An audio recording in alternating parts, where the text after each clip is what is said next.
Yo, what's up guys? I go by ZV and I'm going to be showing you guys how to make some simple rap/trap beats. So if you're a producer just getting started or a rapper trying to figure out how to make their own beats, this video is for you. With that being said, let's jump straight in. Alright, so this is our DAW, Digital Audio Workstation.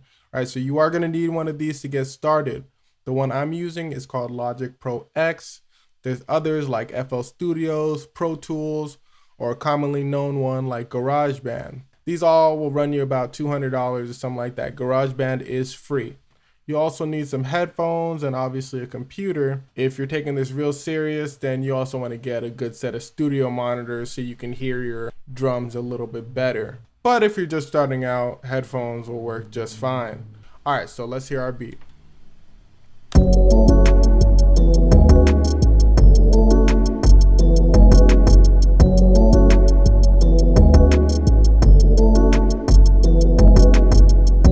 So something real simple to get us started, all right? So with most rap/trap beats, you're only gonna need 5 elements.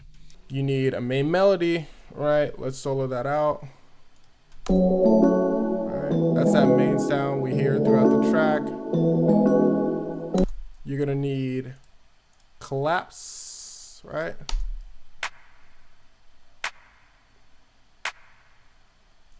You're gonna need some hi-hats.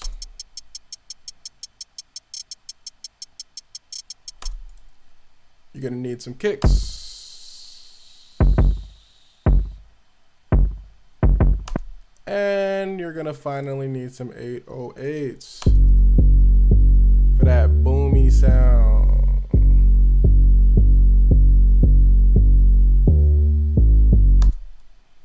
Okay. All right, so all together they make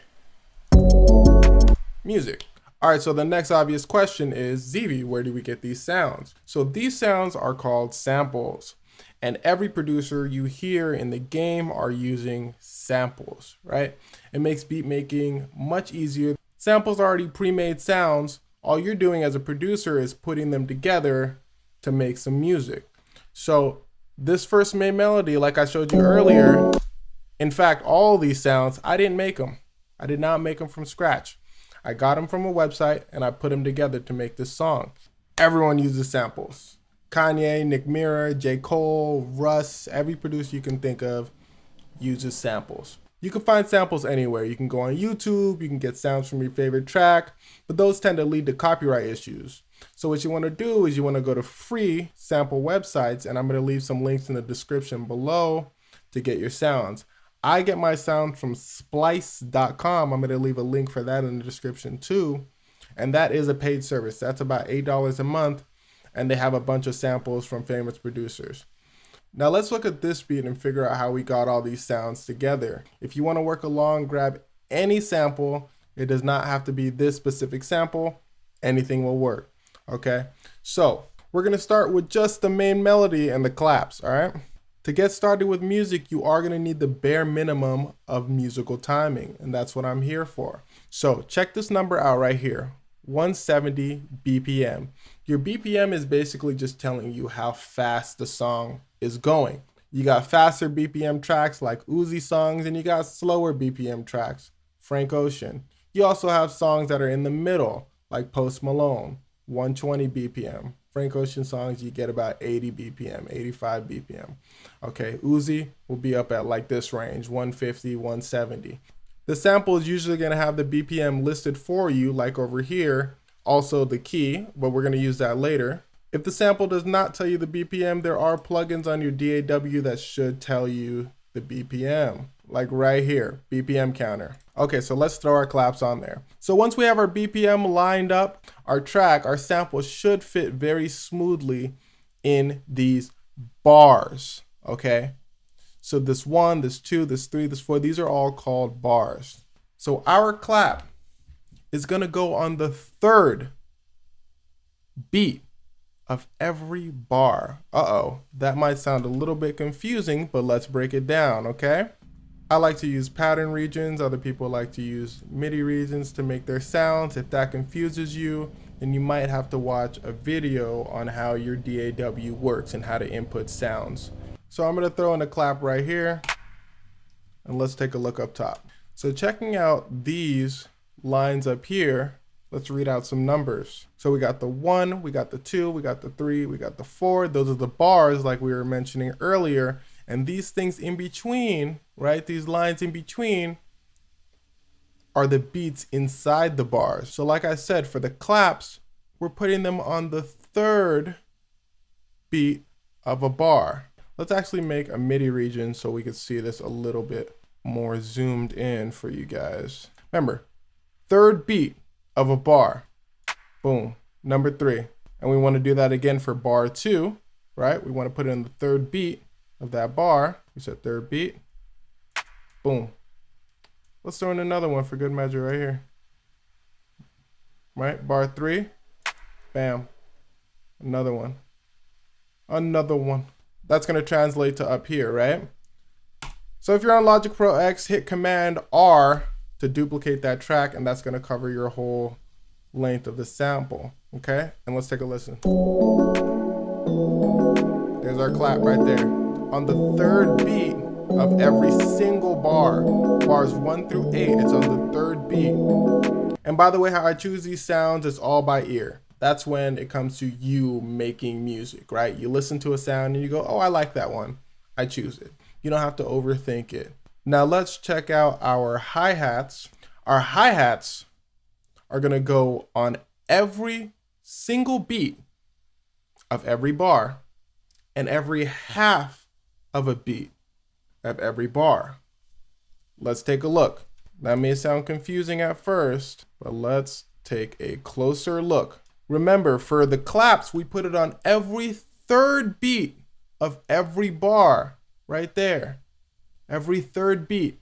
Now for the hi-hats, we're gonna put them on every single beat, as well as the 3rd one. So we're gonna put one over here. Let's make this a little bit smaller, okay? We put it on the 1st beat. Let's zoom in a little bit closer. We're gonna put one on the 2nd beat.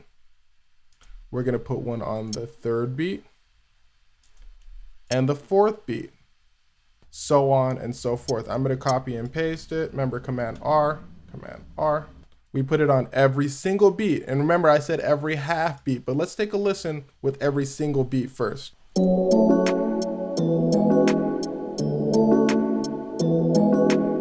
Okay, so that's on every single beat. That's a hi-hat on every beat.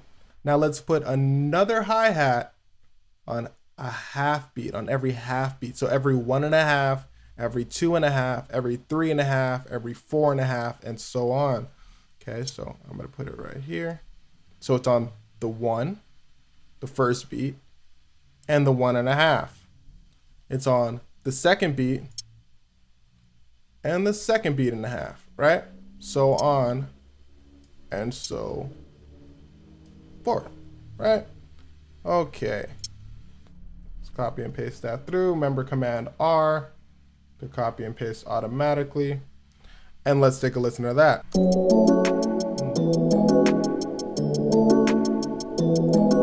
Hey, we already starting to get a little beat, huh? Okay. All right, so we have our hi-hats, we have our claps, all set up and ready to go. And mainly, guys, I want you to trust your ears, right? Trust your ears. Trust what sounds good to you. You've been listening to music your whole life, so you are better at this than you think you are. Let me throw this over here, and let me throw this clap over here, and let me throw this clap over here. Take a listen to this. Something sounds off. Something doesn't sound right. That timing is ingrained in us. For all the music you've been listening to your whole life, you know this timing a little bit better than you think you do. So let's bring in the kicks. The kicks. Okay, for the kicks, it's gonna be a little bit different. For kicks, it's not exactly set in stone like the claps and the hi-hats are, right? The claps, it's on every 3rd beat of every single bar.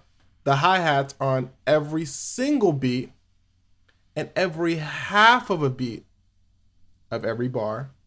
The kicks are a little bit different, okay? The kicks are more freeform. So I already made these kicks and we're just gonna talk about them, all right? So let's take a listen.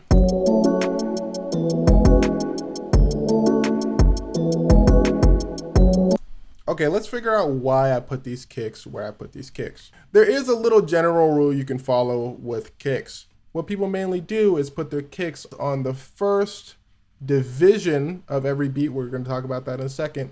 And the third division of every beat. We're going to talk about that in a second. The division is basically the lower part of the beat. So there's bars, there's beats, and there's divisions. So it's going in deeper. What people like to do is they like to make their kicks and their claps together so you can get more of a groove and less things can distract you. Kanye West, for instance, does this.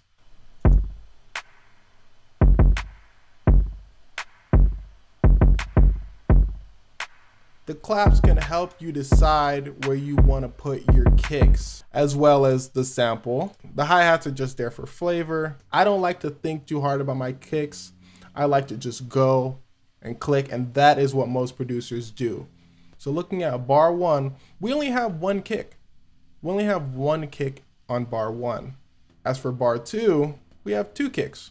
We have one on the first division of this beat, of beat 2.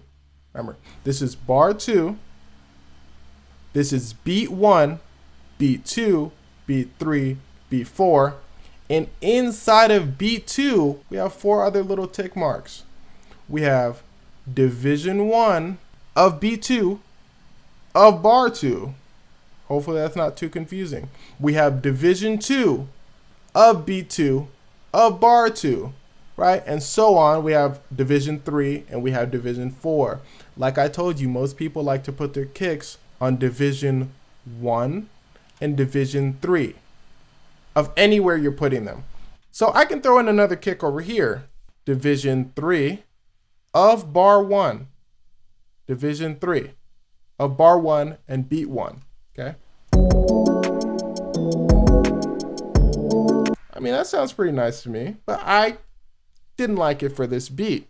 So a lot of kicks have to do with experimentation. Okay, you want to just experiment, you want to throw things over, and whatever sounds good to you sounds good to you. Whatever does not sound good to you does not sound good to you. That's kicks. Keep hitting those kick drums and figure out what sounds good to you for that specific song.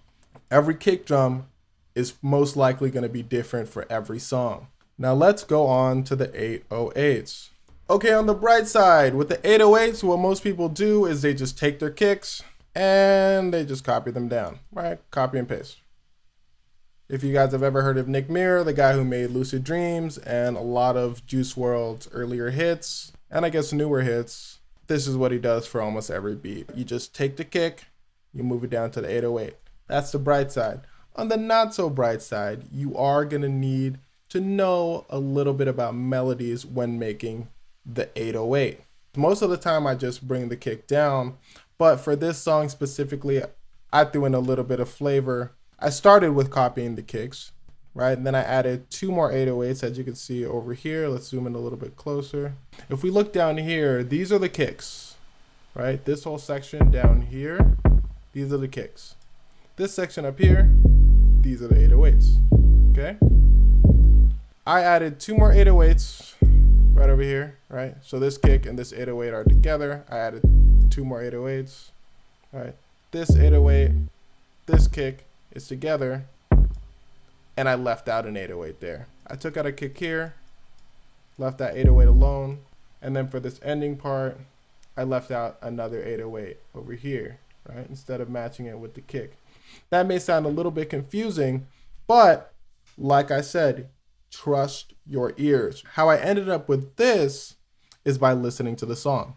I always start out matching the kicks and the 808s. So how this looked before, it looked like that before. But I didn't like the sound of the 808s and the kicks together, so I played around with it.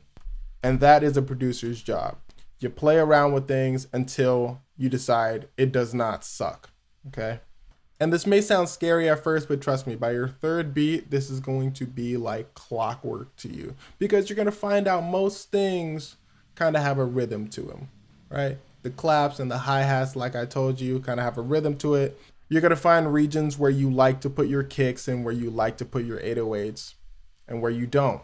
So on to the musical timing of the 808. So remember when we mentioned the key earlier? We said we get the BPM with the sample as well as the key to the song. What scale the song is played in. The song is actually F sharp minor. This is a typo, but our song is in F sharp minor. So when we're playing the 808s, we need to play in the scale of F sharp minor. Let's bring up F sharp minor. Went to Google, found a random picture, F sharp minor scale. So what this basically means is to play the F sharp minor scale, you have to hit these notes. No other note can be hit. That is the rule of this sample. The sample's in F sharp minor, and it's telling us, hey, if you want this song to sound good, you probably want to play these notes over here. So our 808 needs to follow that rule. So to make it easy, at first I throw all my notes on F sharp minor, right? So every 808 is on F sharp minor. This is F sharp minor, by the way. And how we figure that out is by looking over here on the top right. This is telling us what note we are playing on. So if I highlight my key over here, you see how this says C? If you look at that top right, it says C, right? C4. That means we're on octave 4. Okay, so C, C, okay?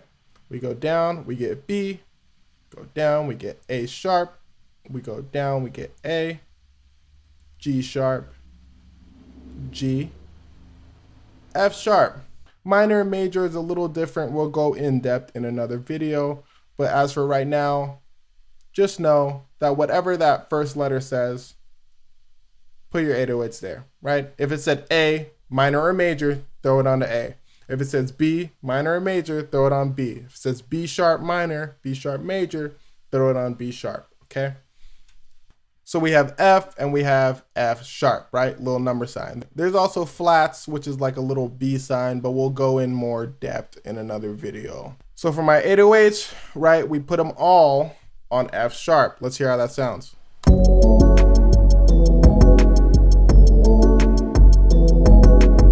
Not too bad. But let's see what happens if we put them all on, I don't know, G. Let's hear how that sounds. It doesn't sound too bad, but if you listen real closely, it's not optimal, right? Let's put them back on F sharp, okay? What you can also do with 808s, what most producers do is they move their 808s around so you don't get that same repetitive, doom, doom, doom, right? People like to move their 808s around. So let's move, for instance, this guy up and down. You guys hear that? Now this, again, comes to musical preference, right? There's nothing set in stone for how you move your 808s. Whatever sounds good to your ear, sounds good to your ear, as long as you're keeping it in the scale, right? Remember, F sharp minor, if I want to move this up and down, I can only use these keys, G sharp, A, B, C sharp, D, and E. I decided to put this one on D because it sounded good to me. I decided to put this one on G sharp because it sounded good to me. Remember, the notes are up here, right? So we have D and we have G sharp. Oh, they also tell us the note if you highlight it for a little while, right? Does that follow our scale? D, G sharp. Yes, I am able to use these notes. And for the sake of this video, I'm just gonna keep it simple like that. We can move this guy down, we can move this guy up, we can move this guy down, but I wanna keep it simple, right? I like to keep my beats simple, especially for the sake of this video. And with that, we have our beat. All that's left is arranging, so we don't hear the same thing over and over again for the entire beat. What most people like to do is bring their big boomy drums in a little later. So let's hear that mini arrangement.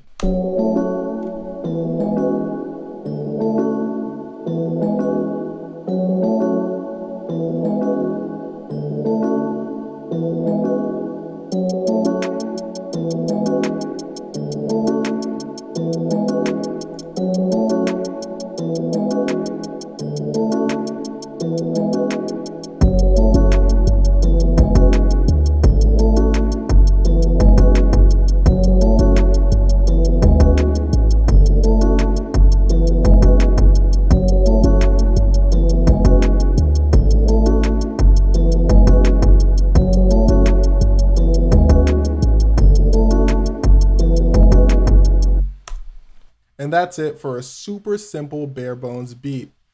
Now, if you want to get a little bit crazy, you can mix and you can master this beat. I like to leave my beats like this until I throw on some vocals.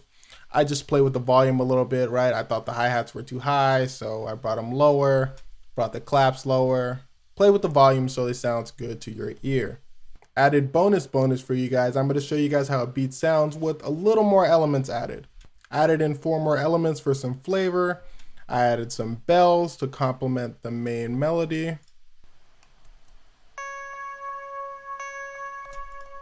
I added in a thud. So we can know that beat's about to get started, it's about to get fresh. Added in a sweep, so we can really know this beat's about to get started. And I added in a snare to complement the claps. All right, let's listen to it all together.